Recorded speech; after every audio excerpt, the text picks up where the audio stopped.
സ്റ്റേജുമ്മ കയറുമ്പോ വേറൊരാളുടെ കയ്യിൽ ഫോൺ കൊടുത്തിട്ട് ഫോട്ടോ എടുപ്പിക്കണ നാടകത്തിന്റെ കാലത്ത് നമുക്കൊക്കെ ഒന്നൊരു പേടി ഉണ്ടാവണം നല്ലതാണ്. ഈ കളിക്കുന്നൊക്കെ നാടകമായി പോകുന്നുണ്ടോ, ആരെങ്കിലുമൊക്കെ കാണാനാണോ ഞാനിത് ചെയ്യുന്നത് എന്നൊരു പേടി വേണം. എന്താപ്പോ നമ്മളൊരു ഫോട്ടോയിലൊക്കെ കുടുങ്ങിയിട്ട് കിട്ടേണ്ടത്? ഒരു നോട്ടീസിൽ പേരുണ്ടായോണ്ട് നമുക്ക് എന്താ ഇപ്പൊ സംഭവിക്കുക?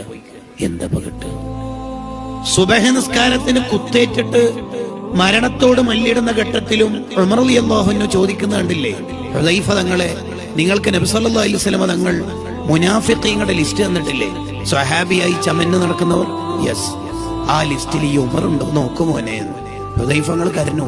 എന്താ ഉമർ നിങ്ങളെ പറയണത്? നിങ്ങളെ പേരൊന്നും ഇതിലുണ്ടാവില്ല. അന്നേരം ഉമർ നിങ്ങൾ അൽഹംദുലില്ലാഹ് ഞാൻ ഇല്ലല്ലേ എന്നല്ല പറയണത്. ഹദ്ദിദിൻ നദറ യാ ഹുദൈഫ, ശരിക്കും നോക്കുമോനെ ഹുദൈഫ, അതിൽ ഉമർ കുടുങ്ങിയിട്ടുണ്ടോ നോക്കുന്നു.